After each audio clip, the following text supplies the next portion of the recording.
Hello. Hello? Hello. What's up, bro? Hey, it's the What's Up Bro podcast. We talk movies, sports, TV shows, pop culture, and it's funny, motherfuckers. With Nery signs. I'm like, what? How can this... They have Photoshop. Photoshop exists when this artist rendition was done. How the fuck is this not cooler looking than a sketch that looks like it was done by a hillbilly off the side of the road? What the fuck are we talking? Why is this a thing? So you're telling me there's a chance? With Missy. Just let me finish my thought before you fucking interrupt me. Wrong room to ask questions. Welcome to the party, pal. And Mike Markadal. I'm just glad I like vanilla boring sex like this. I'm glad that the sex I enjoy won't get me killed.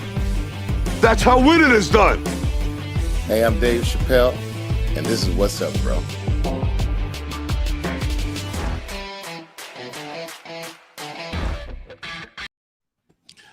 Thank you very much, Dave Chappelle. Hello, everybody. Guys. And I guess we really should hype that up more often, right? Right. You know, it's nice of him to do that every episode, for him to call in and just do that for us every time. Welcome to What's Up, Bro. It's a Nery-less episode of What's Up, Bro today.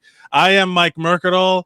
Over here we have Stephanie Mayer Sr. Yeah, sorry. Everybody gets their own voice because Nery's not here today. And then with me is Missy. My name is Missy. Oh, this is going to be the all shade. Do we like this setup, or do we want? Let's see. Well, that's more classic setup. Missy in the corner. Whatever setup it is, I still look like I'm in the first Matrix. This is also the correct hemisphere setup. So this is kind of the correct hemisphere setup. That is true. I like how this people come in to What's Up, Bro for the geography lessons. Yep. Well, ladies, we're here. We're without Nery. We're a rudderless ship, a ship with no sails. We are without direction, a compass with no true north. What do we do without? We carry on as usual. Okay. Hey, everybody. Yeah, pretty much. We deviate from subjects all the time, anyways. Does anybody know what he's doing? Like No. instead Why of he's being not here? Yes. Yeah, he is.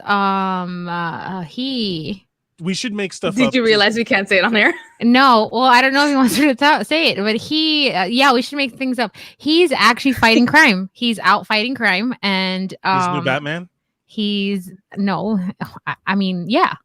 No, I think he would want to be Superman. Isn't that his guy? Yeah. Yeah, but Superman involves like a legitimate set of powers. Like anyone can be Batman. You just gotta be rich. He does have powers. Yeah, but he's missing a certain amount of money in his wallet to be Batman. So everyone in the chat, please comment as to what you think Nery is doing right now. What do you think Nery is doing at this very moment? Not here. I think what he might be doing is watching and getting ready to jump on and just, I was in the neighborhood. But I'm the gatekeeper now. I can choose to not let him on. You have the power. I have the power. Too much power to give you. Not pass.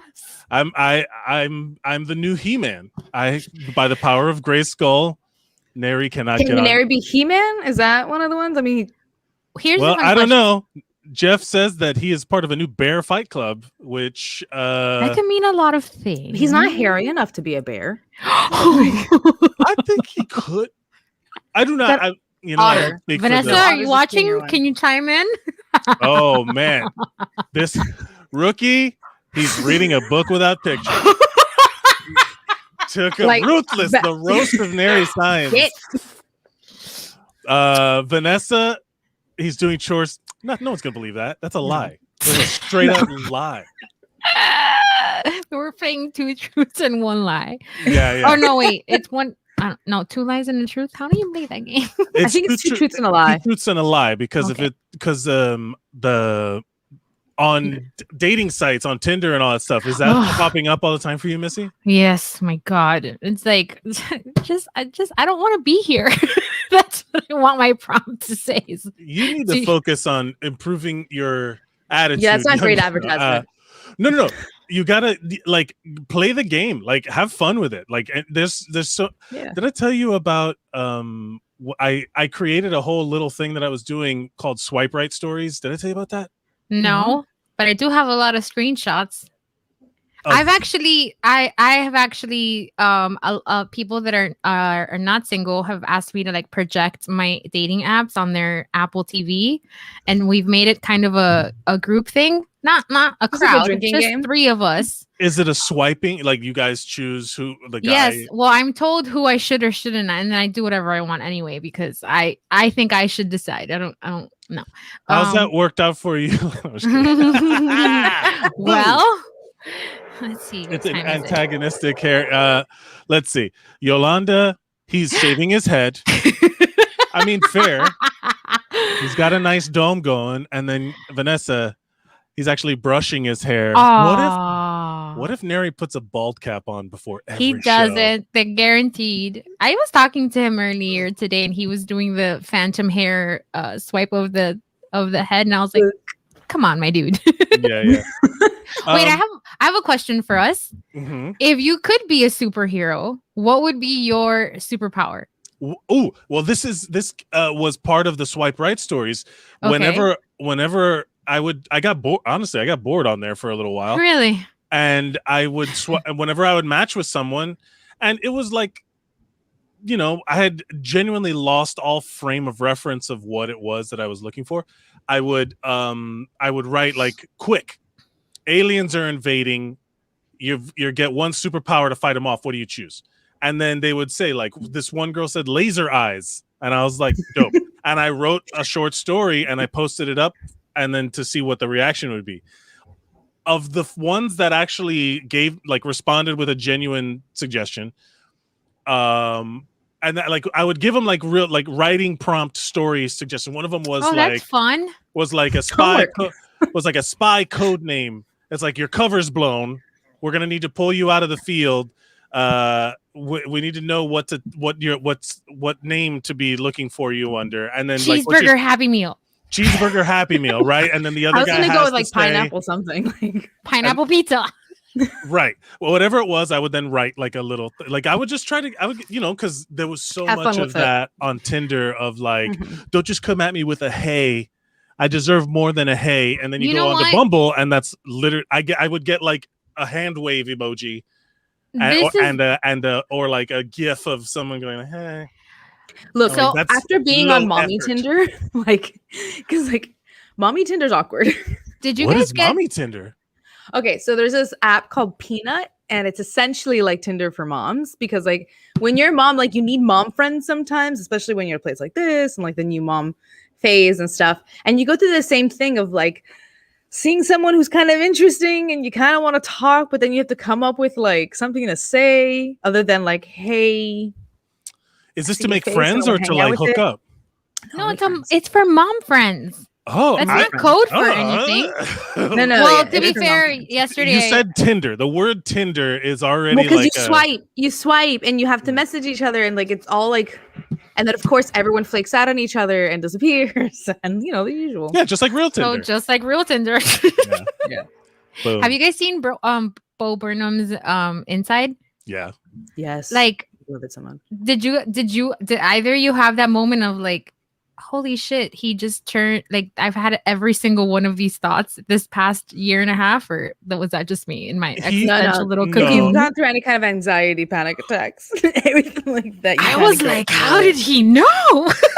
I will say that there was a lot of projection in that. Like, there was a lot of people afterwards saying like, oh yeah, I feel exactly like he feels. And I'm like, the whole point is that he's like diving in. He's been allowed to do that. So like he's the extreme of like the thought you may have had a little bit, whatever. Mm-hmm. So like that's one of the things I would get mad at when like some people got real hot about white woman's Instagram, which I thought was like a funny catchy song and a beautifully self-shot video. Like he mimicked all of those things. His cinematography perfectly. Was great.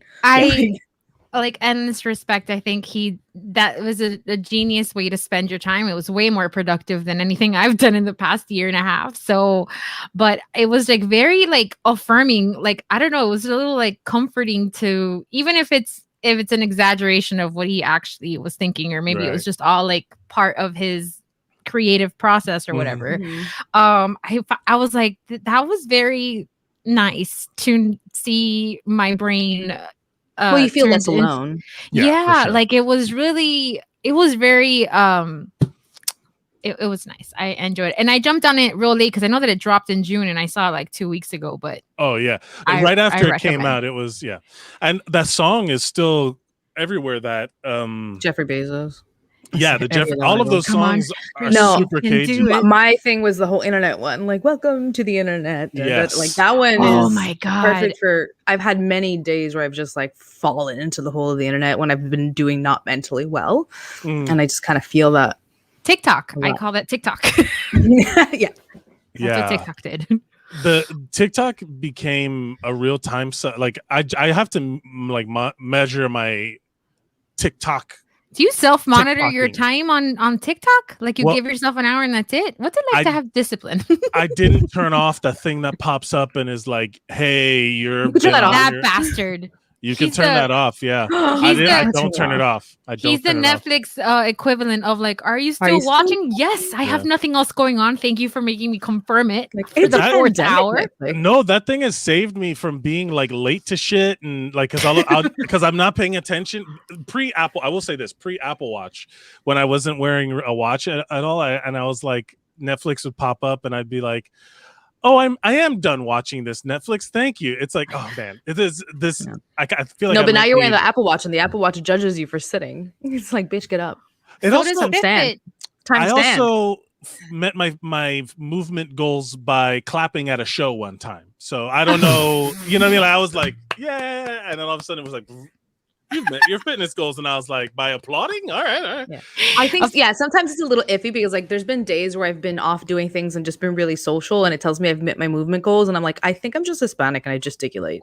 I have a Fitbit, and a few weeks ago I was with Nery. I don't know if you know him, but Nery. I was with him at Comcast, and the Comcast store we were in because he was returning something.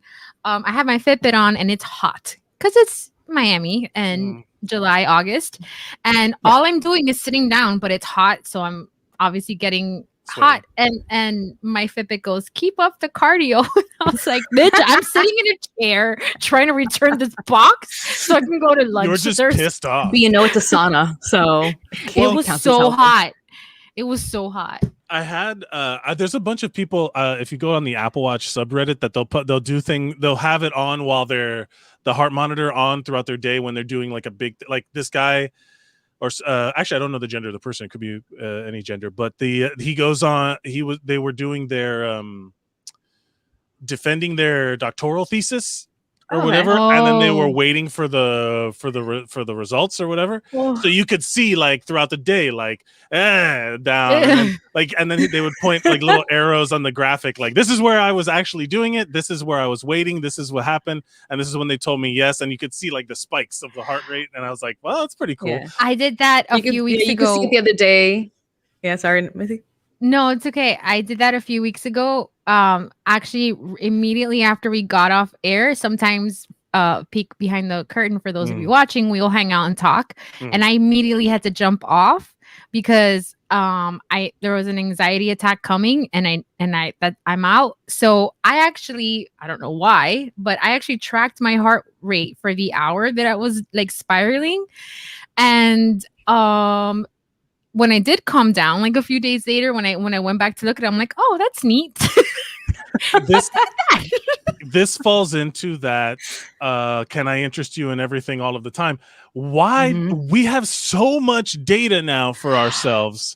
What do we do with it? Okay, I have a friend who has an entire Excel sheet for himself. Like my friend has an Excel. Right? Okay. He has wonderful an Excel that sheet he has for his sleep. He tracks his sleep, he tracks his meals to see how much his meals is affecting his moods and like his energy throughout the day, and he like has like subcategories of like whether the meal made him go over or under a certain amount of macros, and like it's this health thing, but then he also made it stretch into like how he's feeling emotionally, and then how his sleep is, and then what he's done in the day. Like, is he conducting? I'm not being sarcastic. Is he conducting a study, or is it just he wants just wants an overview of himself? Well, that's just felt like it. That's what It started with tracking his food, and then just turned into like a let's have fun with Excel thing. You know? This is gonna lead me into a rant about how the diet and fitness industry is a fucking scam. So I had a whole rant with Every that with my industry's a scam. nutritionist. yes, My nutritionist went through a whole rant, which was actually really refreshing. Yeah. Like Well, because to hear a nutritionist go through a whole rant of like this is all a bunch of bullshit. I'm like, okay. There is a subset of nutritionists who don't subscribe to all the bullshit that we've been indoctrinated with, and so that I've taught my algorithm in TikTok to only show me that, because everything else, that whole thing is like very triggering. And I know that there's a science to nutrition. Like nutrition is a science. Like before it was commodified, it was a science. And so, sorry guys, my stomach hurts.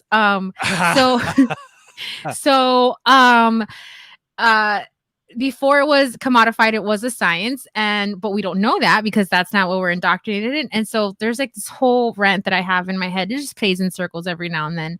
And but I don't know, even though I know that tracking is effective. Like if you have fitness goals because you're going to run a 5K, or you have a certain fitness thing that you've set in your head, which is fine. I don't think there's anything wrong with that. I know that the correct way to monitor your progress is to track everything. The problem is that I've gotten so much, like I've been damaged so hard by that whole construct of nutrition and fitness and everything that I can't do it.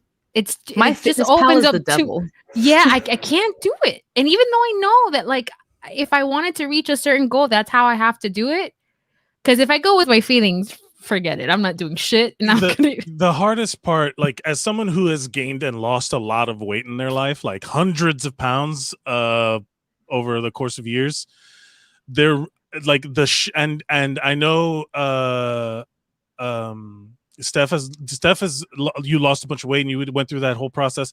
I a few years back I lost a bunch of weight. I mean, mind you, I've gained it since pregnancy and being that's not the stuck inside. But like the yo-yoing kind of thing, you know the stuff in the back of your head, like the stuff you should do.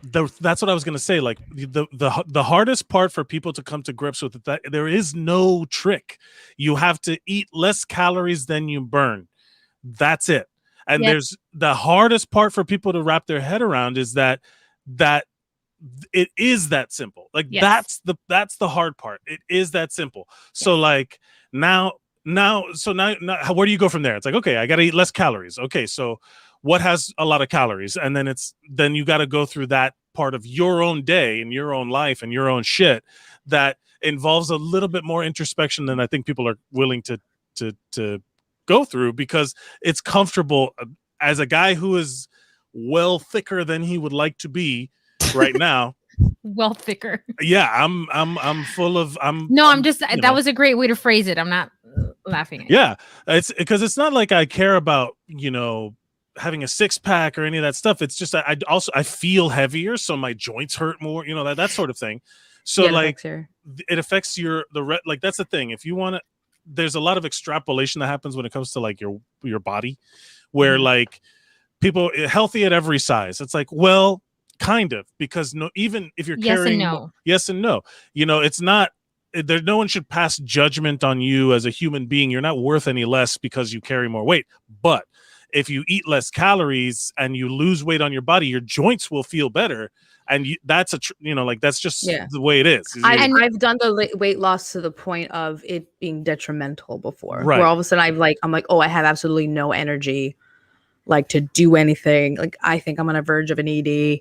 Like I've done that weight loss before, where everyone's telling me I look fantastic, but I'm like, I'm tired. Yeah. Like, and that's the thing, is that's why I think a lot of like fitness for women and CrossFit was very important in the last like decade for women, feeling not just that they have to lose weight, but that they can be fit, like that, like where you're not just cranking out bench press and squat and all that stuff, but like doing different kinds of high intensity workout and still looking, I think it's a big deal about fitness, like to do that. And granted, I know all of the things that I have to do to get in better shape and be unthicken, but Well, what you've described, Mike, is the separate versions of how to approach your health and your nutrition. So there's the way where you can approach it in the science way, like if there is a calorie deficit is how you do it and yada yada yada. Okay, so that's science. And then there's the whole aspect of this area where it ends up depending on how on your environment. I think this is a total nurture thing, not a nature thing. Of what it means if you do gain or lose weight, or what it for everyone. Yeah, for everyone. This isn't just specific to one gender identity. It's just that's a fact. And so if you spend too much time on either side, that's when things get weird in here. And I personally have spent a lot of time in the very toxic aspect of that, where it was completely tied to everything. Even now, actually, a few months ago, and this is a generational thing. No disrespect to all the cool older generations that are watching us. The PDF rotators. But I've lost a substantial amount of weight in the past year, and people came over. Thank you. People came over that hadn't seen me since last year. And I just independent, and I knew going into this process that I had to do it fully knowing that it wasn't going to stop anyone from commenting about my body ever. Yeah. Because it's not going to stop. Yeah. So this person's leaving and they're like, "You look great." And I'm like, "Oh, thank you. I feel great." And that's really what I'm stuck with. And she goes, "Well, maybe next time I see you, you'll be even thinner." And I was like, why eat a bag of dicks? Like, why move the goalpost? Right. Like, but to be fair, that seems like nobody being supportive about weight loss is such a minefield of like, it's like, hey, well, you're not done. And I'm the thing is everyone equates to thinness being the ultimate goal when you don't know what someone's actual personal goal is. Right. So it's a weird thing to put out there of like, maybe you'll be thinner. Be like, right. But she probably thought she was encouraging you. She probably thought she was encouraging you. Oh, absolutely. Totally. No, that's what I'm saying. It's so tricky. I do the mental work to kind of see things from other people's perspective, to just kind of so I don't hold a grudge. But it is a generational thing. The older generation, typically general blanket stereotype statement is that they're fine with commenting on. They're equal parts fine commenting on what they think you look like, whether it's good or bad. And then either shaming you for not eating the right thing, and then when you don't eat, it's like, why aren't you eating? It's like, you just terrorized me for 20 minutes. Latino thing. Well, whenever people that drives me nuts. I remember I got really thin in 2000 whatever when I did that movie with my dad. My dad's in there somewhere in the we'll get to the comments in a minute, everybody. Your dad has an acting credit. That's right. That's right. But I had lost a bunch of weight at that time, and then I started gaining some of that back, and then someone saw me and they're like, you've been gaining a little weight, and I'm like, yeah, man, you and me both, right? And then you saw shit change quick. You saw shit. Like, yeah, right. It's a struggle. I'm gonna use that. Oh man, you and me both, right? Like, look at maybe you'll hard to eat. Yeah. Maybe you'll be young next time I see you. I don't know. Wait, but we never answered. I never got an answer from you guys. What would be your superpower if you were a superhero from 10 minutes ago? To fight crime. Okay, let's go back and we'll catch up. Okay. Okay. Honestly, with the whole ADHD thing and my obsession with wanting to finish tasks, I think it would be super speed, just so I can actually get shit done in a day. I was torn between super speed, and a lot of people say flight, but flight is hard because I feel like I'm too exposed. I don't want to be. Well, I would be an awful superhero if that was that would be my chosen superpower, and I would be awful because then I would just travel everywhere, and I really wouldn't be doing a lot of superhero-y stuff. Yeah, but there's an element of how you can't take anything with you because you're not any stronger. You could just, but birds can do it. Holding. But the thing is okay, Mike has a point that if flight is your only superpower, then all of a sudden you're still you, but you can fly, so you can lift what you can lift. You can still get shot. People shoot down drones. Yeah, all the but time. wouldn't your physiology have to change in order to withstand flight? Well, don't birds you still need die when wings? you shoot at them. Yeah. Okay, technicality. I'm just saying, if you're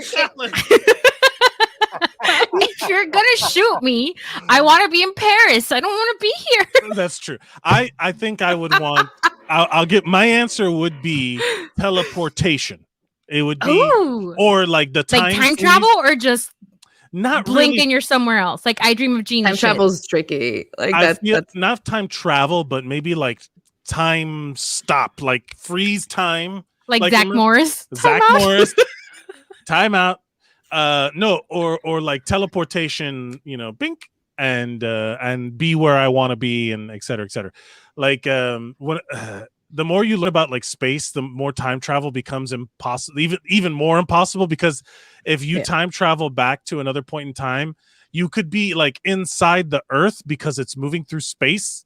And 20 you have to seconds also ago, like no trajectory. yeah, you and, have like, no a lot of no math. frame of reference. Yeah, I'm gonna teleport into the future and then get smashed by a planet or something, or Wait, end up like in deep space. Like, oh fuck, there's that one time. Wait, we're getting good comments. Well, Like to get shot, wait, where would you like to get planet, shot? not the body. Like the back of a Volkswagen. Paris. If Yeah. I'm gonna get shot, let it be somewhere cool. Like the Okay, small let's go. restaurants.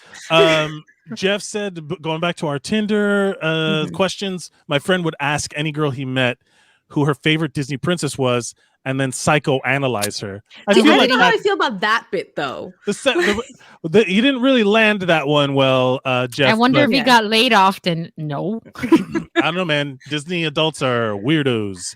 My dad, Tony Let people Mercadal. like what they like. How about the Tinder satire Timber? Did you Is guys that ever real? see- Wait, what's that? Is It that was a real? sketch. Did you guys ever see the sketch I was in? No. No. I gotta go look for it. When we start talking, we got. Can we play it on here? Yeah, I guess. But is it as good as your song? No, my song is Grammy award winning. Okay, I'm with you. Yolanda, fitness in my mouth. There you go. Someone who's using the What's Up Bro podcast page. Oh, I'm assuming come it's on. Vanessa, You know who that I wonder is. who it is. had referred to me thick in all the in right all the places. Am I right? Am I right? And then I'll picture him going, eh? Eh? Yeah. Flight without super strength is dangerous. Lots of airplanes and buildings up there. Also, how fast do you fly? Do I have Do to you fly? You're in your walking speed? like? Is it? Does I it? mean, do I guys, don't- exert myself by flying? Like, is it what like does me Superman running? do? Doesn't Superman just Yeah, but okay? He's also like a bunch of other stuff. yeah, he's a lot That's of other fine. stuff. Well, I'm specifically talking about when he flies. My mom, Okay. my stepmom All right.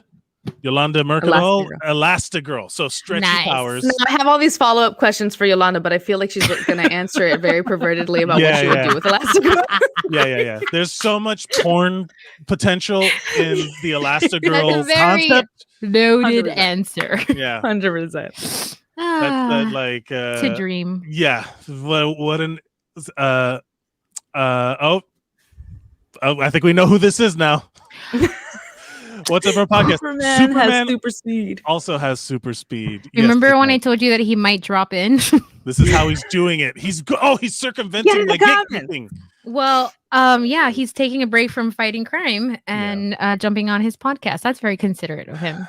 Did you guys hear that we did mention Disney adults, so that's why it was circulating in my brain. Disney is going to start charging for fast passes.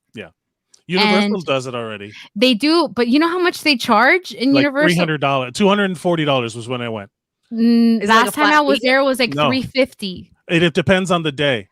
It changes. Like we showed up on the day and we're like, hey, we should probably just buy the fast passes because we're only here for the day. And they were like, how much is it? $250, like $250 something dollars. And we were like, get the fuck out of here. I was So, there like, in now, April. now there's actual class levels in Disney. Well, yeah. Universal. Straight up, like, all right, pores, wait in line. Which is Yeah. awful because there are I certain liked it things. when it was one of the things where like, no, you got to be smart about it. You got to plan it out. You got to go to the machines and figure out which fast passes you're gonna get There throughout was the day. a- Like There was up a to time you, where and you figure it out. you could like go in there like a ninja and just book your whole day with fast passes, just depending on who was in your family list. Yeah.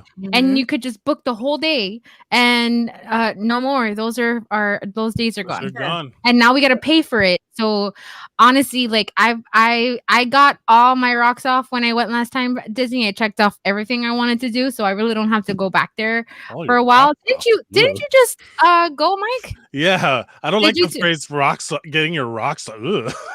I mean, I meant like my to-do list, which I don't think that really makes it better. Yeah, like getting rocks off is a very specific reference. Getting your rocks off. Ugh. Okay, I did everything I wanted to do. Somebody?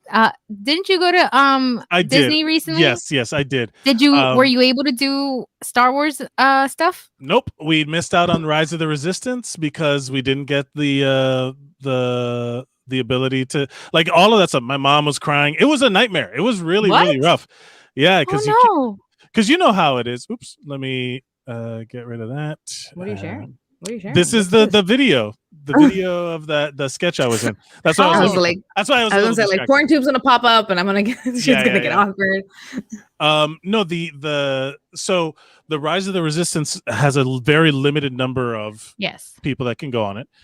And also because it was ramping up COVID restrictions again because of the Delta variant was like blossoming. Yeah. So they cut numbers down even more. We saw that there are certain times when you have to like go on the app to try and do a virtual line. And it was like legitimately everyone, you could look around, you saw everyone on their phone. In the morning at 7 a.m., my mom was there trying to do it. Nothing. And then when we were in the park, you could see everybody, just like everybody had their phones out trying to get these passes.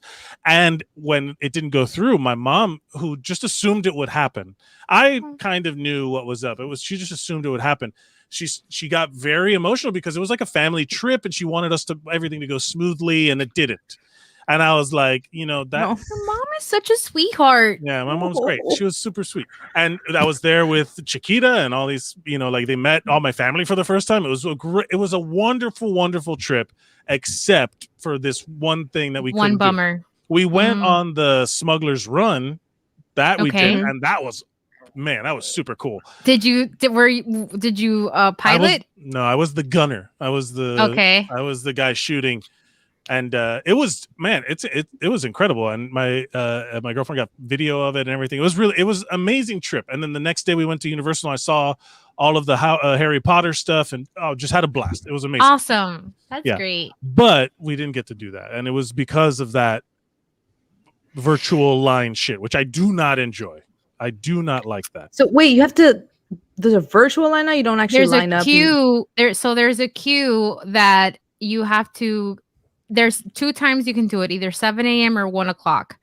And so if you get in the queue, then what happens is that you and your party will get like ticket number 2 something to show up between such and such between 2 and 3 o'clock. And then they let you in. And then and you go through the whole experience. So, but there's a limited amount of time. And, I went in on Memorial Day weekend before the numbers started to kick up again. So I think that's why we caught a break. But to Mike's point, everybody at 1 o'clock, like, time stops when people are trying to do this. And then you could hear in the distance, or people were legitimately Ric Flair wooing, like a Ric Flair woo, like sporadically all around us. And it was like kind of a fascinating moment to just, because I wasn't in charge of that because it's too much pressure to try to do that shit. So I opt out. So I'm like watching people like, oh, they got it, they didn't get it. Like, just it's kind of a weird moment. Though. But that system, I don't think it's like it's safe. I don't think it's fair because it has a lot to do. Yeah, you can just like buy your way. Yeah, and now to Jeff, he's okay with it because I think fast passes cause more delays than helping. I don't necessarily think that's true. I do think that it does. If you didn't get one, it makes it makes it a lot more confusing. Like because you always see like the 2 lines. There was this trip. I noticed that it didn't feel as organized as it has in the past, and I don't know if it's because of the Star Wars world is set up a little different. I don't know, but it was odd, And Nery, I'd gladly pay you on Friday for a fast pass today. It's like there's going to be people putting fast passes on layaway. That's going to be weird. This is America. They limit the number of ride vehicles because one whole set of ride lines are only for a fast pass. Oh, I didn't know that. I don't know. I only saw. I guess I wasn't paying enough attention for it to really matter. But what I mean, it was fine. There was a couple lines that were long, but they're always long.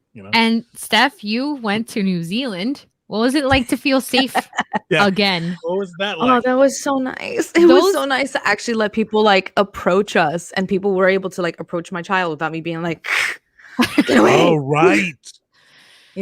Because like I don't know how long it's going to be until I can know he's safe, but like New Zealand has not missed during this Patricia. She's hit home runs after home runs after home runs. It was really nice. And it's so crazy to see a place that like was looking at Australia like, oh my God, you guys have it crazy over there. I'm like, while Australia was getting a little ballsy looking, the rest of the world being like, wow, that's interesting. So they must think that. I think I follow a writer once, Lovey A.B. Jones, who like did a poll like to her international fans, like, what do you think of, what is your perception of the USA? This was like last year. Essentially what we got back was that they think that the whole country is like the Florida of the planet. And are they wrong? 100% they think that. Yeah. The US is the Florida of Earth. Yes. Do you have any idea how often during like a bunch of crazy being from stuff Florida while you live in the Florida of the planet? Yeah. It's like Inception. You're like, how many layers deep is Florida? Florida is the most Florida-y of Floridas. Correct. Yeah. Steph, you were saying? No, I was saying that like I had a good, well, I mean, not last year, but the year before, I had so many people whenever I would be like, oh yeah, I'm from the States, they'd be like, oh, I'm sorry. Oh no! I'm just like, I get it. Wow. Yeah. The last time I traveled out of the country was pre-COVID, and it was still like people were like, "Man, Trump, fucking Trump." That was your France trip, that was right? it. Yeah. That was your France trip when you went to all those castles. Oh yeah, hell yeah! All castles all the time. It was amazing. It was like that's mostly Europe. Like that's what, like any description of a Europe trip is like all castles, all chapels. Interesting. I'll keep that in mind. The generalizations about the world that involve like us would be like people forget that how old Europe is, and people forget how big the U.S. is. So like when people talk about like.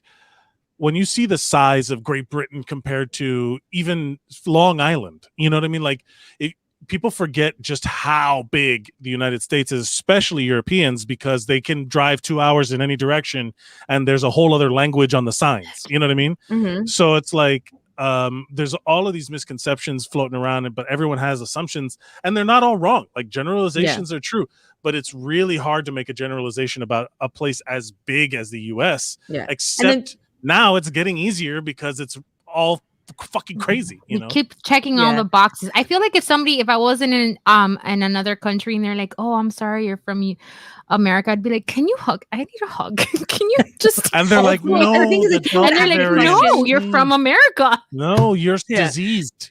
No, yeah, like people would ask me questions all the time of like, oh, like in the States, like people ask me like, what's the norm in the States sometimes? Or they're like, oh, like what's the tradition for this, that, and I always have to remind people like, I have a very different perception. Like I can't answer you what's the norm in the States for this given tradition. Like people like, oh, what do you do for Thanksgiving? I'm like, I do a Hispanic Thanksgiving. Like my thing is, like I'm first generation American. It's a different thing, and growing up in Miami is a whole different beast than like a good chunk of the US that you're imagining in your head. Yeah, so and it depends on who I'm talking to, what their perception of America is. Did you hear make stuff up? Just make stuff up. Just be like, what do you do for Thanksgiving? Well, the bat soup is that a problem now? Are we not allowed to do that anymore? Yeah. The bats. Like, I love the way my grandma made my that. traditions should be respected. The bats are part of the Thanksgiving. What the Native Americans taught my people. No, I love telling them real shit. We go out to and find Native Americans and we apologize all morning, and then we just have a ham sandwich. What do you do? It's thanks groveling. Oh man. My dad, Tony, did New Zealand close down because of one case? That happened after you left, right? Yeah, so I was over there, and then not that they closed down, like they closed the bubble against Australia. So like in New Zealand, when you're in New Zealand, it's still open and they're fine when they're in there. No one's wearing They masks. closed the like, they're- borders again. Yeah, they closed the borders to us specifically. They're like, nah. They They're got still all open of to the another set of islands. Yeah, all of because the the- elves, the archers standing there ready to shoot down planes. Just because Another you shall not pass. because the prime minister shut down New Zealand to most if not the entire world in January. Yeah.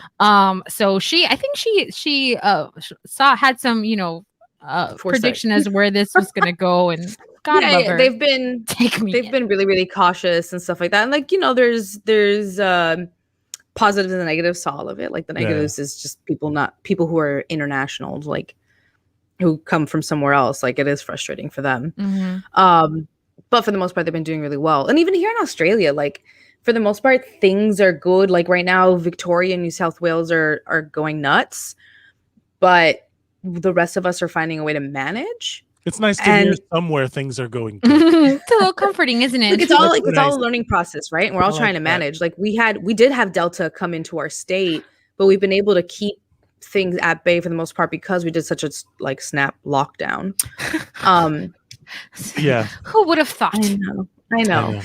You guys and then wanna watch everyone's this? actually in quarantine, and so there's people haven't been infectious with it. So it's been good in that regard. I mean, like there's some kids have gotten sick and stuff, which sucks. Yeah, that's generally what's happening. The sad part I know that's is the norm over there. crazy like, sad. Like if you get into the sadness of all of this, it is super shitty. But what are you gonna do? Let's not talk. You guys want to watch this dumb video I was in? Yes. If I talk about COVID anymore, I'll be sad. Yeah. So a comedian up here in New York, a friend of mine, Zach Garner, we were like hanging out at the creek one day and we were just talking shit.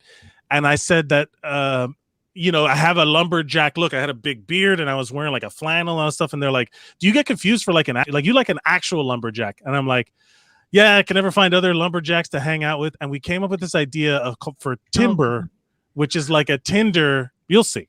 Okay. And then we just went out and he like a year later, he's like, yo, I wrote it. We're going to shoot it. Do you want to come shoot it? And I was like, yeah. Can you hear this?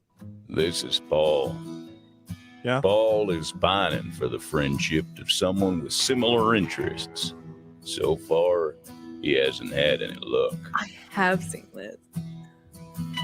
Because all And the this Brooklyn is guys Bruce, look a like lumberjack that appreciates the smell of a freshly cut Douglas fir. He knows that finding fellow lumberjacks outside of the forest can sometimes be tough.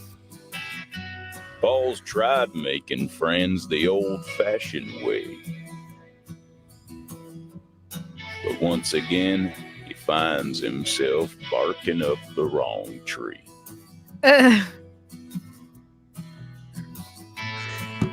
Bruce tried other friend-finding acts, but he got fed up with the lack of results. If you're like Paul and Bruce, then chances are you're a lonely lumberjack. Stop being a poor sap and start branching out today with Timber, the most popular lumberjack locating app on the market. It's like Tinder, but for lumberjacks, making it easier to meet people and grow hardy, long-lasting friendships. Timber, helping lumberjacks navigate through the forests of friendship. That's great. Did anyone give you shit for having a saw in Central Park? Oh yeah, we had at some point it was in Washington Square Park and we were Okay. It's so funny you brought that up because Zach was like, as we picked up the axe, he's like, okay, don't touch that fucking tree. We're like, what? That's why we're like a foot away from the tree going like, oh. Yeah. So funny. Oh my god. Did you have people when you were filming it? Did you have people go like, "The fuck are you doing?" Because I feel like that would happen a lot in New York. Not in New York. It's probably used to people doing weird avant-garde shit, right? In New York, it was just like, they didn't, as long as we weren't in anybody's way, it was fine. Like that's really genuinely, you could everything. The unified theory of New York is stay out of the way. Like that's the ultimate thing. If you're not over there. If you're not holding anybody back, you're that nobody gives a shit. Like, you know, that's why like there's the crazy people on the train talking about Jesus coming and the aliens and whatever, and everyone's like, okay, cool, the headphones and whatever. The second that guy holds the subway door so that it doesn't close, so the train doesn't leave, that's when everybody's like, what? Now we have to do something. Yeah, it's like now you've done it. No, like now he's insane. And then people aren't really just mad at the guy; they're just like inconvenienced. They're like, oh fuck, get out of here, you know, like crazy person, but whatever. But yeah, that was like that's the kind of shit. Like when you have friends who randomly will just be like, you'll come up with an idea, and then 6 months later they're like, hey, I made that thing that you said, and you're like, what? I miss all right. Like I miss that. Like I love my friends here and everything like that, but they're all so damn normal. So I miss being able to just like be like, hey. But I find that suspicious though. There has to be trauma there. Come on. They're just real good about hiding it. Fine. That's the thing about growing up in a place where you can get mental health care and it's free and you don't have to worry about it. Is that I make, they're not as damaged jokes and stuff all the time, and I'm like, oh, it is just me. You mean I'm laughing at my pain? Is that normal? That like, you know, you know how many times I've bonded with people at like a party people that I've never met before. You bond over like traumas, and that's like it's called trauma bonding. Yes, yeah, it's a that's I love it. And then everyone's like, and then there's always that one person that goes just a little too far, and they're like, yeah, we've all had that situation, and then they describe a fucked up situation that no one's had, and then you're all like. But there are moments that it's glorious because I'm going to keep it anonymous. But a few weeks ago, I had a moment where I was hanging out with two of my friends and we were on a couch. Each of us have had different versions of issues with our dads. Okay. And so we're eating and we're just talking about how, like, not for nothing, but for having as much trauma as we individually have, we're pretty fucking normal. Like, we have our shit together. The fact that I enjoy a chicken nugget here and there, and that's the worst thing about me, is like pretty fucking phenomenal. I've had professionals tell me that I have no business being this fucking stable, and I'm not even that stable. So we're sitting there. Tell us about it. We're sitting there, and we're like talking shit or eating, and I'm like, you know, like, come on, like I said something to the effect of like, my dad's a deadbeat and like whatever, I'm fine. And then my friend was like, yeah, my dad did XYZ. And then the third one was like, my dad's dead. And I was like, right. And look how we have our shit together. Like, it was such a weird, like anywhere else that's concerning. But in the United States, I was like, look how great we've turned out despite no fucking help whatsoever. Yeah. Like in Canada, people would be like, are you okay? Like, are you? Are you like because then it's a reference thing. It's like look how good we turned out, and then in other parts of the world it's like you're the Florida of people. Well, you know, like, I would totally front in like Australia or New Zealand. I'm fine. My parents are married. We had a white picket fence and a golden retriever. There's nothing to see here. For a good chunk of me moving here, I was very much. Have you ever seen the SpongeBob meme of like him all squeaky clean and like round, and he's like look plasticky? It's like when you first meet people, like when you don't know how to let your weird out. That was me for like the first year and a half when I lived here. Give robotic responses. Yeah, I was always like, everything's so nice. I'm so bubbly. Everyone knew me as like the nice bubbly person, and it wasn't until like after a while they're like, oh, she has anger. Okay, and like or she can't pay attention. Oh, she's sass. She's all sass. Got it. Like, no, I have. You think I have an attitude here? Take me to international waters. I'll show you. I try to explain to my friends here that I am the nice one. Wait, say again? Like I've tried to explain to my friends here that I am the nice one. And like, no, you guys don't get it. Like, because I'm over here, I'm like the spicy loud person, and I'm like, guys. I would never claim nice. No. But something like I'm the nice one. Like I'm like you have not. I've tried to decide to them like you like the day. I can't wait for the day that my friends here get to meet my family and my cousins from back home. Oh, like when we finally get to get hitched, because I try to describe it to them, be like, you must understand, in my family, I am the wallflower. Like I am the sweet, icy, quiet one. So yeah, like get ready. I've had that conversation with people here in New York where like, or in comedy where like Chiquita met my family and everything was fine. Like my dad and stepmom have become WUBro celebrities. Like they're involved. You know what I mean? Like they all exist. Right. So like I'm good. You know, my family's fine. Doesn't mean we don't have our problems and there isn't like issues or stuff. But like to the point where they're like we're all like pretty chill people. Like we're decent people. People would get on stage and start saying these things, like these jokes about their families, and I'd just be like, man, I don't think I'm fucked up enough for this. And then I'm like, wow, for real? And then, because you don't need to be fucked up to be funny, but they would get up there and they would tell these like crazy stories, and I would just be like, so my mom's real nice, and when you grow up loved and supported, right? You had the opposite, where like it's really easy for me to spitball and like a wave of awkward silence. I could do that in 30 seconds to a minute, and Mike's like, he does the same thing, but like, look how normal, like look how normal we are. Like, what? Like we communicate. Well, you know where I get people though? The hospital stuff. Like that's your little curveball. Yeah, like we've all pulled hairspray cans out of people's assholes, right? And then everyone's like, no, Mike, that's my dad's a drug addict, like a normal person. Yeah. Or like,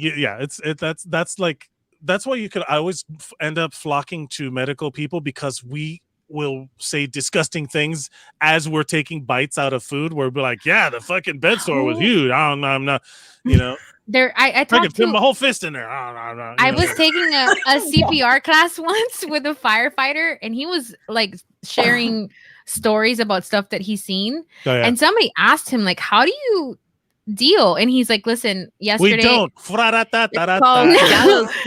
Well, he said he's like, at some point your mind has to like, to protect you, has to disconnect. And like he said that they were walking away from like an awful car accident scene, and like were no survivors. It was just awful. Yeah. And they're like getting in the truck and talking about dinner, and it just, from an outside perspective, it would seem unreal, because it is unreal. It's not real. They are processing shit, but they have to go through. They can't do it in that moment. Like I've seen horrible shit that in the moment you can't be like, oh my god, like because the family's right there, or we have shit to do to like, right. So everything gets delayed. So if you don't know how to deal with the delayed stuff, like it's gonna build up. You know what I mean? Like if you don't know how to, you say, oh, I'll come back to that later. You have to come back to it later. Like you have to, otherwise it's gonna. And I guess this is true for everything. Yeah. That if you're putting stuff away, you have to come back to it, because otherwise it'll show up. Show the fuck up. It's like every cartoon where they go to open a closet and it just goes. Yes, like, that's exactly what happens. And 100%. and there's study and book that I've read where the consistency is. The best way to get through something is to fucking go through it. Like everyone, we're conditioned to kind of avoid that, because you're like, oh, I don't want you to get hurt, or I don't want you to go through pain or whatever. But in reality, it's kind of a disservice, because I know that, like, just from personal experience, that I'm a master at avoiding a lot of things, and I did for a very long time, until I confronted this big, huge monster of a situation, and I was hell fucking bent on going straight the fuck through it. And I was like, because if this is how the fastest way I can get through it, then sure, I will fucking sit here in tears for sure. And it's true, because there were moments when I was going through my divorce where I was like, I don't want to cry, I don't want to cry, I don't want to cry, and then I would fucking lose my shit, and then the next day I was fine. But everything up to that break, I was like, I'm fine. And then I would fucking lose my shit. And then the next day I'd be like, all right. Like, and then I would be like, what the fuck? That's the thing, is that time where you're trying to convince yourself that you're fine. You're like reacting to things differently than you usually would. You're perceiving things differently. Rookie brings up a great point. You actually forget about a lot of the really fucked up stuff until someone reminds you. Because Rookie your brain's really good at just going. Yeah. I forget what Rookie I forgot what Rookie does, but he's I a think it's superhero. Don't Yeah, make him say it. I mean, his day job. I had a whole bit about that. I had a whole bit about like I realized that at some point that I hadn't like fucking cried in like 20 years. Like I hadn't cried in a long time. Right? No, but here's the thing. He wanted to. I want it so bad. Do you understand? I want it so bad. And it came Marley and Me. I was reminded. But I don't give a fuck about Marley and Me. I don't give a fuck about a movie dog that isn't actually dead. But other dogs die. Yeah, they do. But so but that's the shit. I'm like, oh yeah, that's sad. But I haven't. Nothing gets me like that. So like, I remember because I was on the train, and inevitably you will see a girl crying on the train. That just happens at some point. You're just gonna see a woman crying, and everybody gets it. You leave her alone at some point because she's like sobbing, and then but at some point, did you tap her shoulder like, hey, how'd you get yourself to cry? Hey, can I have some of that? But genuinely, it looked good because I know that at some point she's gonna get to her stop, and she's gonna get that moment where she goes, and she's gonna get up and walk, right? Like that moment. Like I'm like, oh, I want that moment so bad because like I'm holding. It's like a tense muscle the whole time. Yeah. So like I'm like, man, I gotta figure out how to cry. No one's cracked your emotional back. No, you know what got closest? What? Inspirational America's Got Talent, Britain's Got Talent singing auditions. Really? Which because one? They're produced in a way that they elicit I don't know. Any of the one, they're all the same. It's some sad fuck who wants to get whatever. And then, like some sad fuck, and then they get up there and he's like fat or ugly or she's dumb or whatever. And then they're like, oh, she's going to suck. And then they come out and the girl comes out and she sings like a fucking angel. And they edit the people's reactions to be like, oh, she is worthy of our acceptance as a human being. And then and then at the end, there's like the delayed standing ovation, triumphant music. And they're like, oh, it's okay that she's ugly. Have you ever considered narrating children's books? Because I feel like you would be really good at that. Or just writing one, just like the ugly girl. That's it. Yeah. The ugly duckling. Cool. That's a unique and original idea. The ugly ducking. What gets me? I mean, I am a crier, but I prefer to cry in private. I will not do it in public. Out in public and make a show Fuck of that. Nope. But military family reunions. Oh, I mean. Yes. Those I mean, when the parents surprise the kids. Yeah. And then the kid goes running and they're like, "Yay!" And they lose their shit. It's nice, but then I start thinking about the military industrial complex, and I'm like, I'm talking about the kids, Michael. I'm not talking about the problem. Yeah, man, fuck them kids. I don't care about them kids. That's not my line. We need to find like Mike's, like I said, emotional background. My trigger? No, what if you unlock the floodgates and then that's it? Oh no. Bum, bum. And then every single week is just like, what made you cry this week, Mike? Wait, did you segment for me? What made me cry this week? I saw a lot of bad stuff in the helicopter air crew, in the Coast Guard. My dad believe it.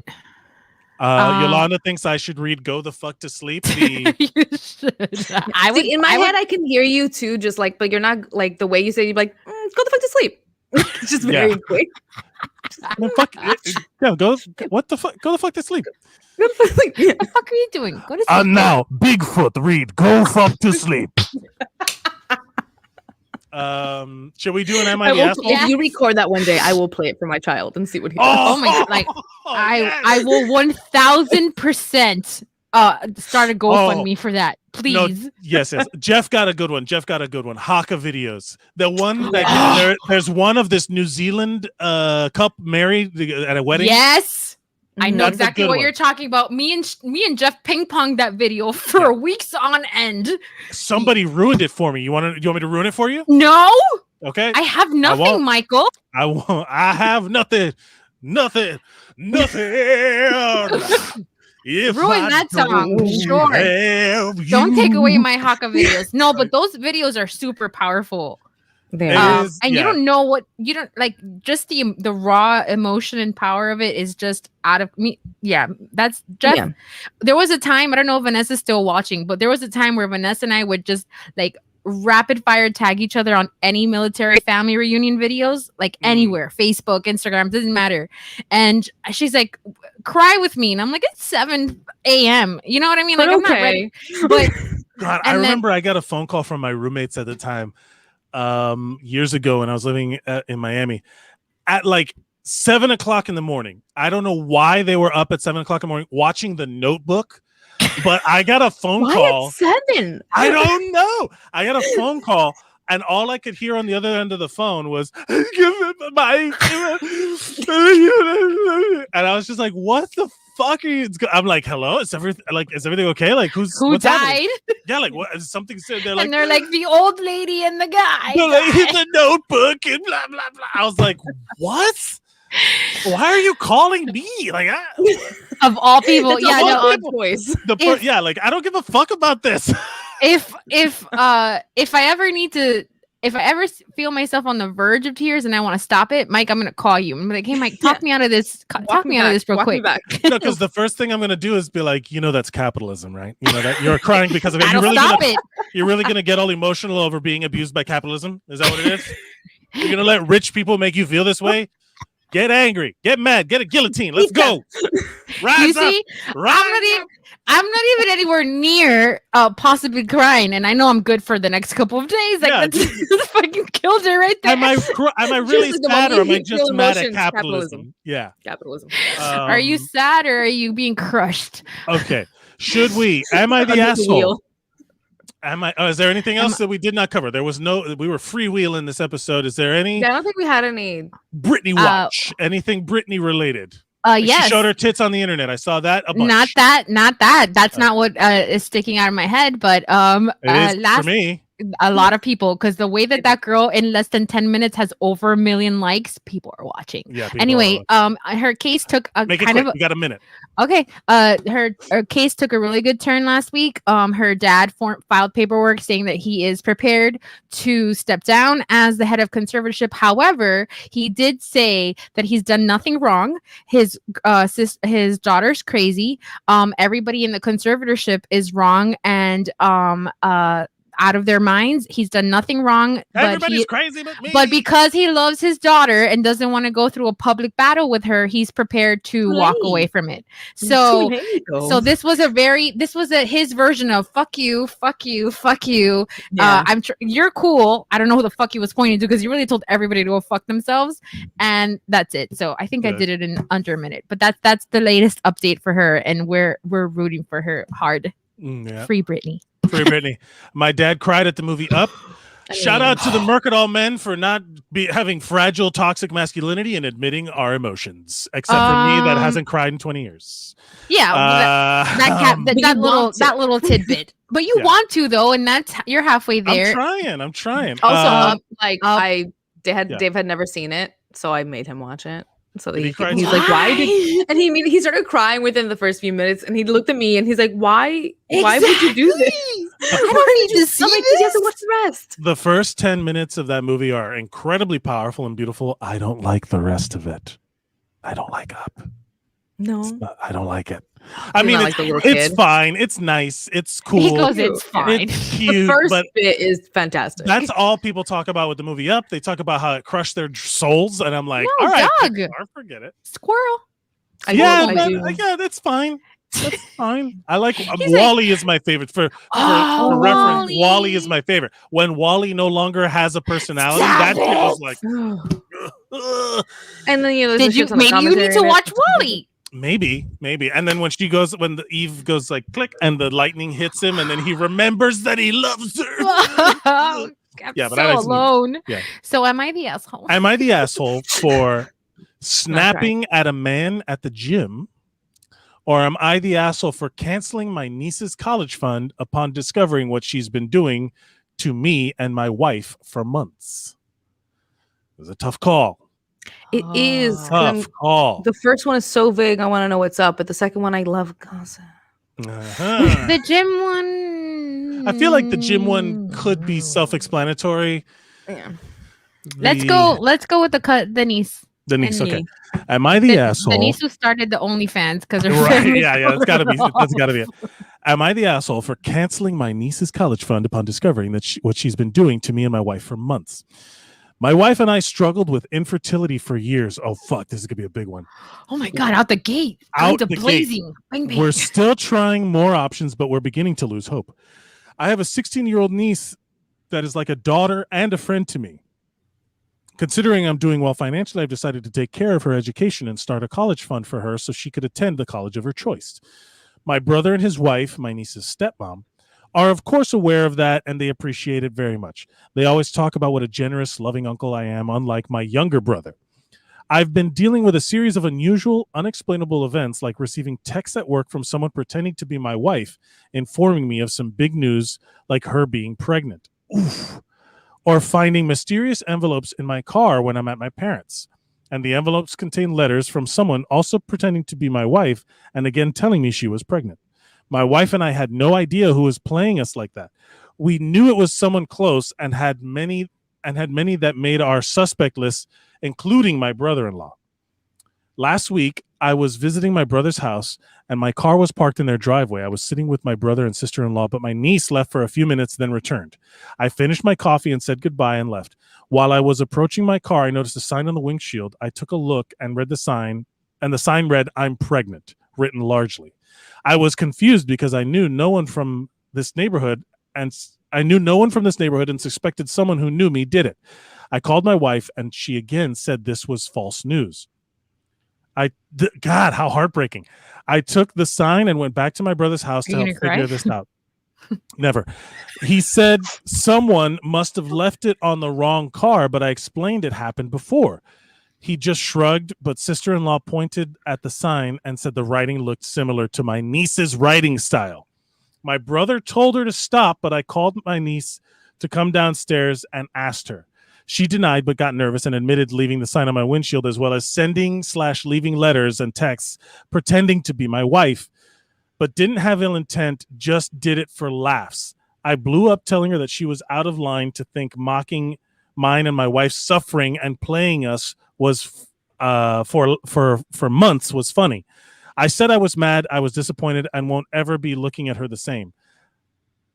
I informed her, my brother, and sister-in-law that I officially canceled the college fund I started for her due to her cruelty and disrespect for us. She broke down saying she meant no harm or disrespect and was just messing with/teasing us.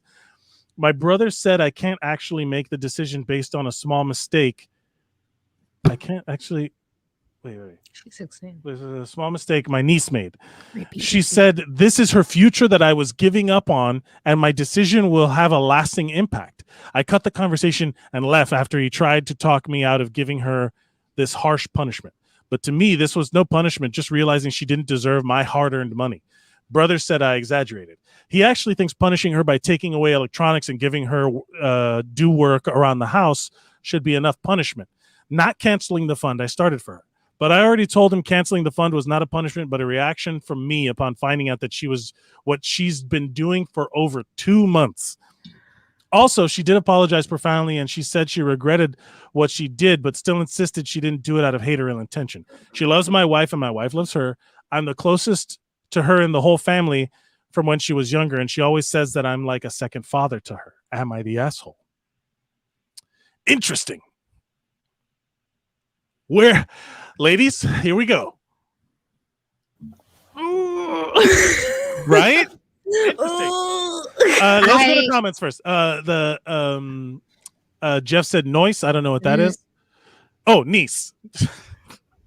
The niece is the asshole, I guess.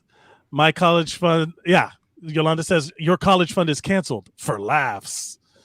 The niece is demented. Ruki says, use the fund for fertility treatments. She can have whatever's left over afterwards for college if she gets her shit together. I like that. Damn, Ruki, that's a good one. Does he have kids? Ruki? Yeah, I think so, right? Ruki has kids. Good for him. His niece and her parents are super assholes. Yeah, so imagine... Look, ultimately, like, his money, his decision. Like, really? Like, his money, his decision. I understand how to the parents, in their heads, the brother said all he's thinking about was like, oh shit, I gotta save for college now because she no longer has that fund. Right. But it's one of those things where I'm like, she's 16, she fucking knows better. And Like, it wasn't just like a one-time joke. Yeah, like you did this shit for 2 months. That's Yeah. that's like a torture. That's like incredible. That's like bullying, I would say. Like that prolonged kind of also pranking. strategic what and was the intentional. punchline? Yeah, what was the that's the punchline? thing. Why That's was the it thing. funny? I get that a No. lot. There's a lot of like people that in the past have said like really like misogynistic or homophobic or stuff on stage where and then they're like, oh, did that? I'm like, oh, I didn't think that joke was good. I'm like, what was the bit? And they're like, no, it's because hey, whatever. And I'm like, no, but what was the joke? Explain it to me. Yeah. The second you do that to anything that does not necessarily have a punchline, it's just you being mean or being bigoted or whatever, it falls apart. Like it's not a joke. It's just you saying a bigoted thing, expecting a reaction, Or just being like, this is the twisted logic. Like, look, yesterday I came across, and it's going to sound unrelated for a second, but yesterday I came across this TikTok that seemed like it was sweet until you dug into it.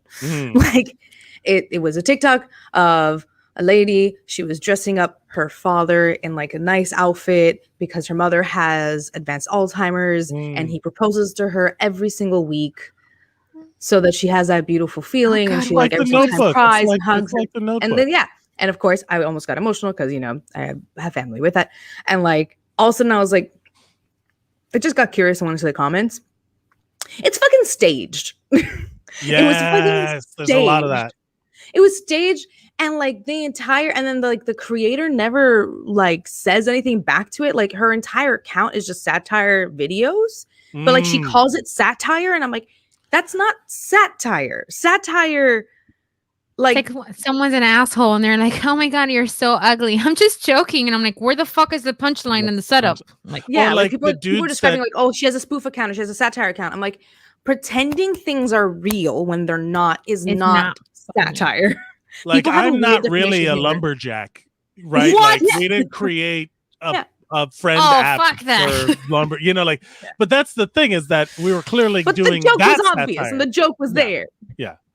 But the joke was obvious. Where's this one? I'm like, where's the fucking satire? Where's the joke? Like the captions are even like tagged for Alzheimer's and shit. Like this is gonna show up on actual people's things. It's for clout. It's just like clout chasing. That's all it is. Yeah. It's just people want likes and which you make money off of it, like YouTube and like all of those things, like those prank videos on YouTube where like they genuinely like hurt people or destroy property or something like that, and then they're like, oh, it's just a prank when people fight back, like that's the sort of thing, like that's not a prank, that you're just being a dick, like you could get punched in the mouth for being a dick, you know what I mean? A prank involves like everybody laughing at the end, like, haha, you got me, not me wanting to choke you, I would be like, especially because like so back to the post, he writes that we've been struggling with infertility for years, which means it's not new, and this girl for 2 months has been leaving I'm pregnant, which for me would be completely hurtful in another way, but the idea that she's this thing that is clearly important, like if someone had cancer and then you're like, oh, my cancer, and you would leave notes saying my cancer's back, you know what I mean, like that, like that's so fucked up. I don't I think that sorry, I'm just trying to wrap my mind around like what she thought was funny. Like you also put it in places where you're not seeing it. Like she's putting it in the car. She's having it hidden. Like you're not even seeing it. Like you're just being cruel and away from your own eyes. Like how is it for laughs? I think it would have been like, an overreaction. What happened there? I think that the you cut off Steph in the last 3 seconds of what you said. So do you want to say it again? Oh yeah. Oh no, I was just saying that like what's the laugh? Is it just you being a dick? Like is it just like, well, is it just the fact that you did it? Like this would have been an overreaction if it would have been like a one and done comment or one and done incident, and then I would have maybe leaned on the fact that he overreacted. However, this was intentional, strategic. You went out of your way. And you obviously don't know anything about comedy. And if your parents, because again, in an alternate universe where I'm this person's parent, and I find out that this happened, I'm gonna look at you and be like, you fucking deserve to go and take responsibility over your education now. First of all, like why didn't I save for your college? But that's a separate conversation. Well, if he's been doing that from the beginning, then it's kind of like alleviated, taking that pressure off of her parents. And I do agree that it's like the brother-in-law's like, oh shit, now I got to pay for a college. You know, like there's that. Yeah, you didn't have a plan, but ultimately either she's an idiot or she's a dickhead. So like you're being a dick or you're too dumb to be saving up for the freaking. And I just think that the parents, I think, are also assholes because the girl's parents are also assholes because I get the panic of having to out of nowhere come up with money for your kids' education, but that was your responsibility to begin with. So my money should have been stacked on yours. If we're gonna go there. And then second of all, the fact that you're trying to like, oh, but it wasn't a big deal to this awful thing is despicable. Because me as your parent, I'm gonna fucking look at you and like, now even if I had money like that I could figure it out, I'm gonna make you work for half of it at least, because this is fucking awful and this is how you learn. And especially where she's like, you're my favorite uncle, you're the favorite, you're like a second dad to me. Like, I'm gonna read some of the Reddit comments because they're pretty fucking funny. I would never do that to my favorite uncle. Yeah, I mean, whatever. Not Uncle Jesse, are you crazy? He's like, not the asshole, but it probably wouldn't hurt if you sent her a few mysterious texts that say, you won a scholarship for just for laughs. Who's that? Is that Jeff? No, this is the Reddit comments. Oh, fuck. That would have been, that sounded like Jeff though. Shout out to Jeff. Kinda, yeah. Oh, this one's interesting. Brother-in-law's immediate reaction of trying to shut down stepmom makes me think he was more aware of what was happening than what has been led on. Oof. When he's telling her to stop, I'm like, why would you tell her to stop if you didn't think it was? Not the asshole put the money towards fertility treatments or whatever path you choose. Adoption, Your brother knew something. That much is obvious. I would consider a private conversation with just the niece to figure out exactly why she did this, how she got the idea, if anyone influenced this decision, etc. This is fishy. Interesting. She had supplies. Who bought these supplies? Who bought these arts and crafts supplies, papers and markers? Who took you to Michael's? How messed up would it be? How messed up would it be if it was never actually her idea and it was her dad's idea? And now she's getting bit in the ass because her dad told her it would be funny. Burn it all fucking down. So you're tearing this family apart. Why not? I'm not trying to be weird here. But there's something very wrong with your niece. Extreme cruelty like that doesn't stop. It just escalates. Laughing at people's pain is not normal. Wow. It's true. That's a red flag for being a sadist. $50 says your niece has been documenting her disgusting behavior online for That's what I was gonna ask. Internet points. This is what I was didn't gonna even say, think like, about that. That's what I was gonna say. That like I'm like the reason I was bringing up the TikTok thing is because I was wondering, I'm like, why would she even be doing like so many people clout chase? There's a part of me that's imagining this teenager being like, I did this. Shit. I didn't even think about that. And no disrespect to Gen Z, but they are the generation that thinks that was raised to believe that YouTube or TikTok could be a career, like well, it's not that it is for some like people, they were raised in that environment, like in that context where. But it was a lot of the millennials creating the content, though. Yeah, it's a lot of. I will put that on us too. It's like anyone We're the ones to the internet. It's anyone who, but like, look, man, in the 70s, if you started a garage band, there was just as much a chance that you could become Led Zeppelin. You know what I mean? Like everyone starts a creative endeavor thinking that they're gonna, that they're gonna be fulfilled by it, and it'll eventually, like. That's the goal. Bills. The goal is to pay the bills doing comedy. Look at at whatever Nery is doing tonight. Who knows? Fighting crime. He's fighting crime. That's his part time. Yeah. But like I understand why Missy says like the younger generation is kind of a little more cognizant of like online the marketing. And like not like marketing too, but like also they think being on YouTube is something like. Even my niece was surprised one day when she found out I had videos on YouTube. She's like, "You're on YouTube?" And I'm like, "It's free. Any of us can be on it." Yeah, I'm not on YouTube. Like I'm not Yeah. That's something that I argue with people sometimes, like, oh, but like when they in the past they've tried to leverage some kind of super ultra fundamentalist type of thing, but it's on their website. I'm like, I own 5 domains. Do you understand what I mean? Mm-hmm. Like it's $12 a year for each of them. That doesn't mean shit now. Maybe like 25, 30 years ago, it was like a thing that you had a website, but now it's not that. It's the same people that used to send email forwards. Like they would get an email and they'd be like, and it would have like forward to 20 or Obama's secretly. Yeah. Obama's a secret Muslim forward FW colon, like a million forwards. And you would get a ton of those and you would get a ton of that shit. And then they don't realize that you can that's literally what's happening, but they put a pretty WordPress template on there and it looks professional because it is. It's just, that's how it is now. That's how everybody does their shit with templates and content management, CMS back end and all stuff. Squarespace has made it, get a discount. Every podcast you listen to gives you a discount to Squarespace. You know what I mean? Like go, you can just create, So Squarespace is hard if you don't know what you're doing. Not that I know. freedomfart.jizz or whatever the fuck. You can name it whatever you want. They're all That's right. Freedomfart.jizz. What the fuck? Oh man, what happened on that website? Oh man. Nothing you want to know. It's for true American patriots who want to discover the behind the scenes of the deep state cabal. There's a covert operation now that they're onto them on the QAnon, so it's been infiltrated. Haven't you ever heard? Oh man, this is an old SNL sketch. I'm like one of the only people on earth that remembers this. It's it's called clownpenis.fart. Do you remember? This feels like Amy Poehler had something to do with it because she does like the word fart a lot. No, it sounds like TV Funhouse, like the. I wonder if we can watch this on here. I don't know. Basically, the premise is that it's like, fancy bank investment firm wants you to fund whatever, and then they're like giving like a real good commercial about like we have the best website. We may not have been the first, and all the names have been taken, but. And it was about that. It was about like how everyone had already done the website. We were late to the party, but we have the best at clownpenis.fart. And it was because all the good names had been taken. And it's a fun.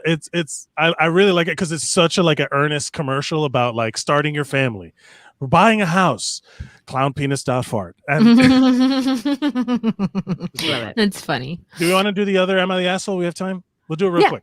It's gonna say it's triggering. Here we go. I'm having such a good time. Here we go. Am I the asshole for snapping at a man at the gym? I'm gonna read it fast and I'm not gonna stop. Probably Don't interrupt. Not. No interruption. The odds are in your favor, girl. Here we go. Everybody loosen up. Okay. I, a 24 female, am 277 pounds currently. I decided to finally get off my ass and start my weight loss journey today. Today was my first time at the gym. Now my membership may be terminated because I kind of lost it on this man. I went to the gym. I decided I'm going to do 1 hour on the bike and then 1 hour on the treadmill. I had already done my hour on the bike and was walking a pretty slow pace on the treadmill. And I started at too high of a resistance for the bike, so my knees were already hurting. So I decided to take it easy on the treadmill.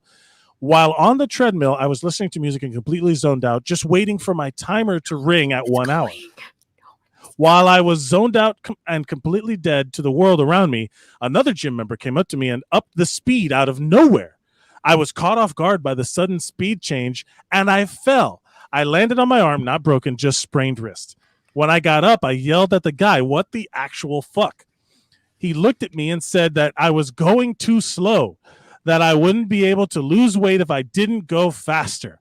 I told him that it was none of his fucking business, that I'm new to working out, and if I jump off the deep end, I'll probably hurt myself, making me unable to continue working out.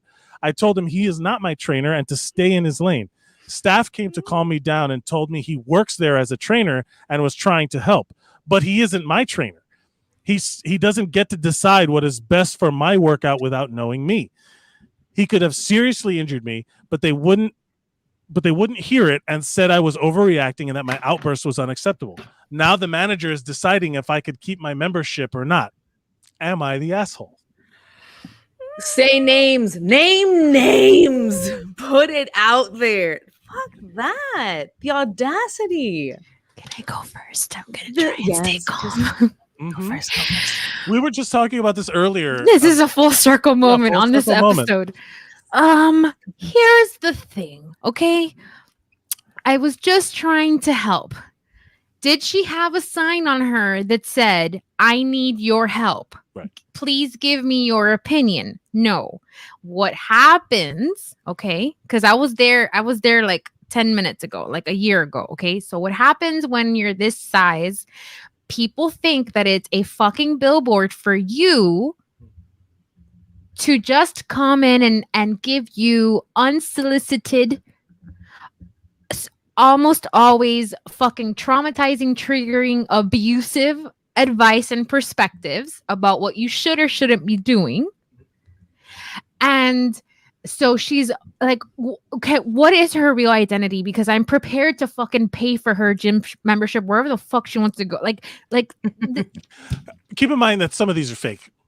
So, you know, but a scenario like, but I'm trying to help. No, I absolutely know. I know, but yes, but I'm saying even if it is just a journal entry to see where it goes.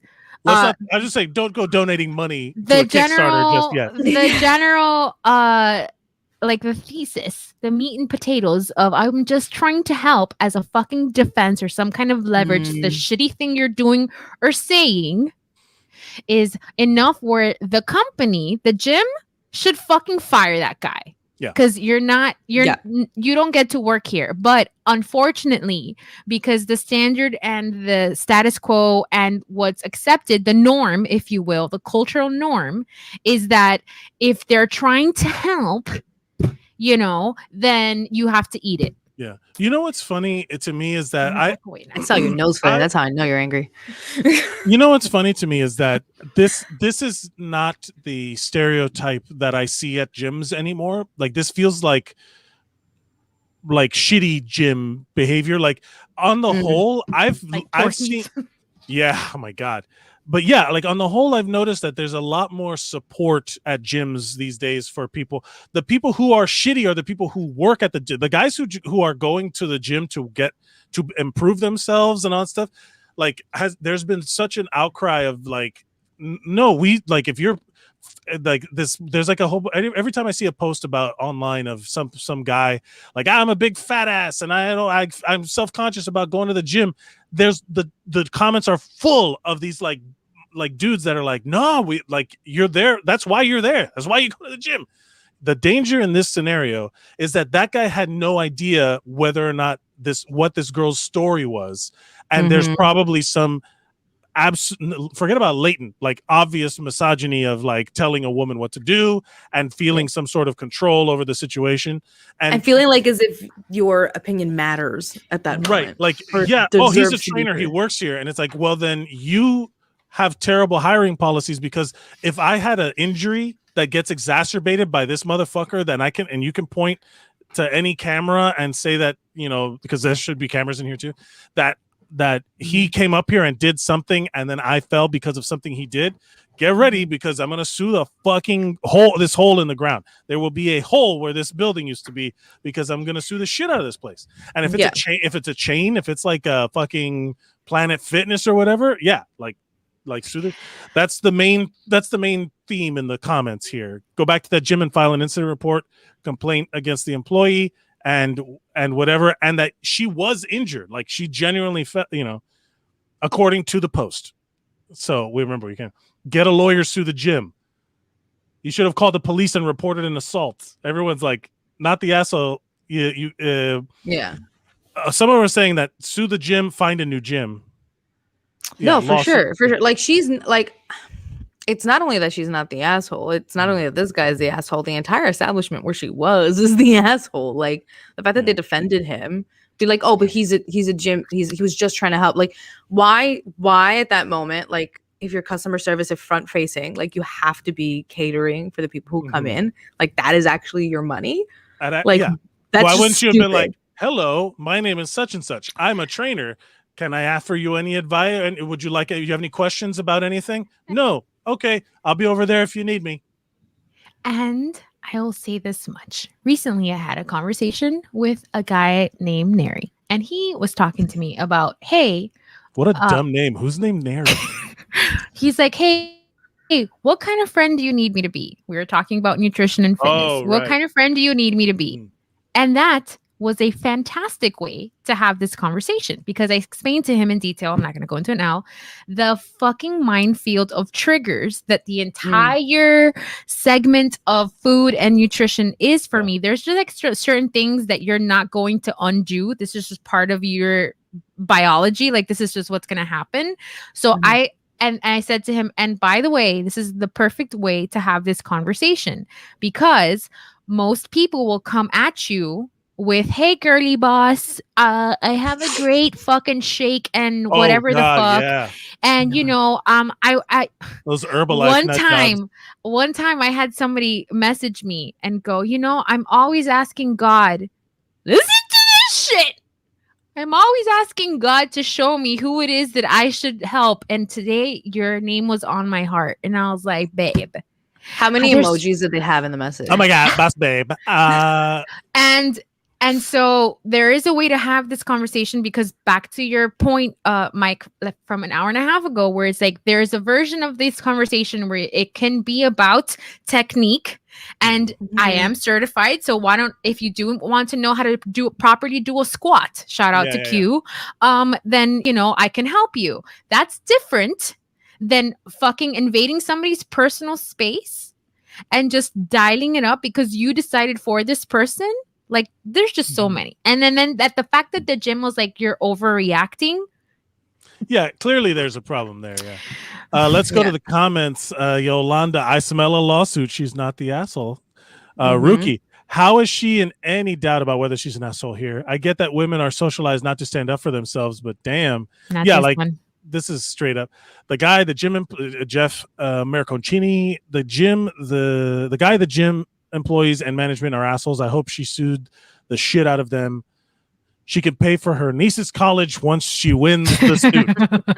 Boom. Bringing it all together. Full circle. I think this is like... We did a good show. We agreed on both that. We agreed on both the am I the asshole scenarios. This almost never happens. What's different today? No. These are like also. No, these are a little obvious. I know. Well, the infertility I'm just being the asshole, guys. See, I just did it. Yeah. Hey, fuck you. Click. The show's over. Thank you, everybody, for watching. What's up, bro? With us, Nery will be back eventually, and you can follow us at Mike Mercadal, at Missy the Writer. Where are you? Right there. I see. I'm thrown off. I'm in the wrong place. And hello _ my dear Watson for us and all of our things. You can listen to all the other shows on the WUBro network. Geekbro.net is the website, and it's Pero Let Me Tell You, Childlike at Best. Let me see if I can do it from memory because I don't have the thing in front of me like Nery does. Oh, forget about all that. There's a new show. No, fuck that. There's a new show tomorrow. There's a new show, and it's called Kick Flicks. Karate chops, because it's a new martial arts movie podcast that it's Nery, me, Jeff Mariconcini, and the Missy. Subject matter expert, me. That's right. Where everybody needs the odd man out, and Missy is that. I am. We're going to be watching some, we'll call them fight movies that feature predominant kick punchery. And we're going to be watching, we're featuring tomorrow will be the 1992 classic Chuck Norris and Jonathan Brandis in Sidekicks.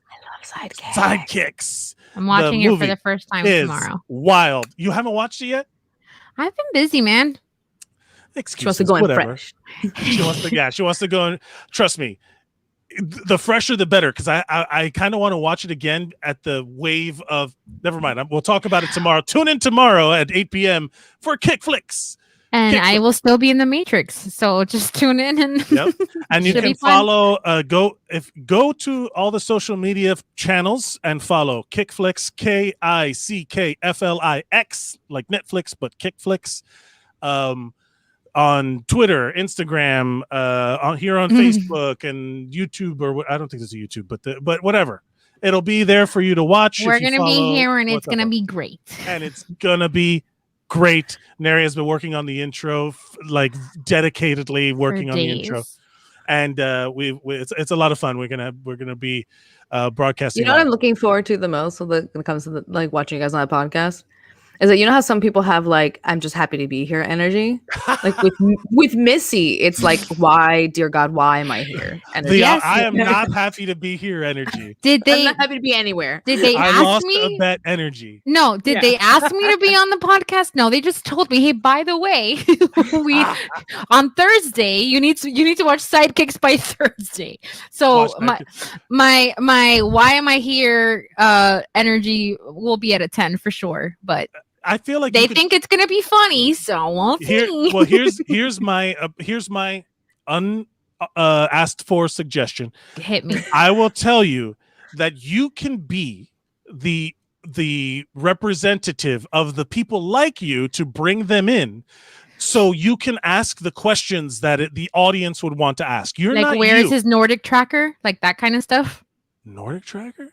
Chuck Norris. Chuck Norris. No, he has the Total Gym. Yeah. It's the Chuck Norris Total Gym. The Nordic track was some other guy. The amount of times I've fallen asleep to that commercial. Yeah, I mean, soothing. We can talk about that, but when you tune in tomorrow when we unpack that. But you can be like you know what you could be? The psychoanalyst. You can be the profiler. I'm gonna be the psycho. And like Jeff says, you can be ask questions like, why was this movie made? And we will do our best to answer that question. Okay, great. And you don't have to go in there, like, we're not going to judge you for not knowing. I hope not, because I won't. No, that would be a dumb of us. That would be why would we do that?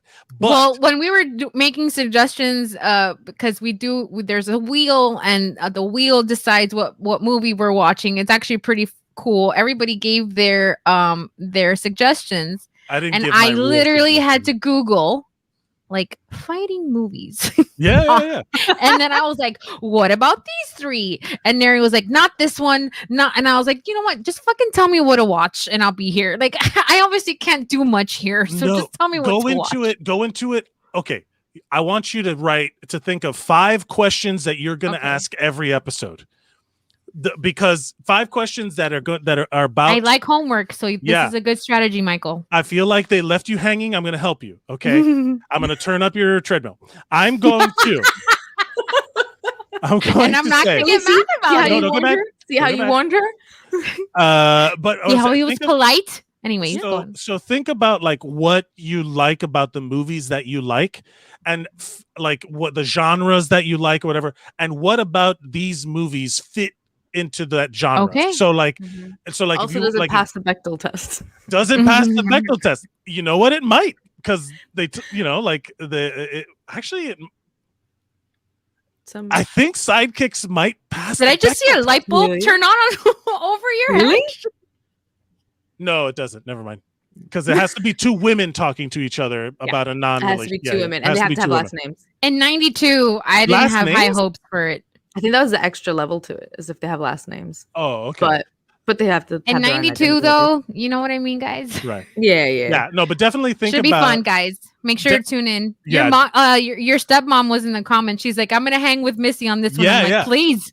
But so think about like 5 questions that you're going to ask about every single one of these movies, about how they can relate to you. Like, so how can I learn to enjoy these movies? I can find a way to connect Sidekicks and Clueless. I want an award. I want presents. You don't have to just present this. I'll figure it out. We will take care of you, and we're going to Sherpa you through this world of dumbass movies.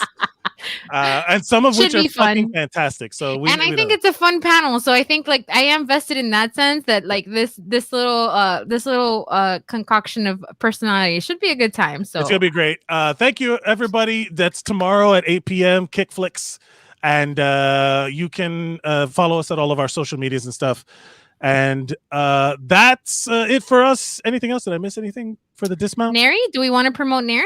At Nery Signs on all social media. His website is what was his name.com. Which is fair. you can find all of his dates, and he's going to be doing, I guess, shows again. He's doing shows and he's going on stuff. He's got stuff, but he was fighting crime today, though. That's why he couldn't come. Right. Thank you, everybody, for watching. That's how winning is done. Oh, it sounds so weird when I said that.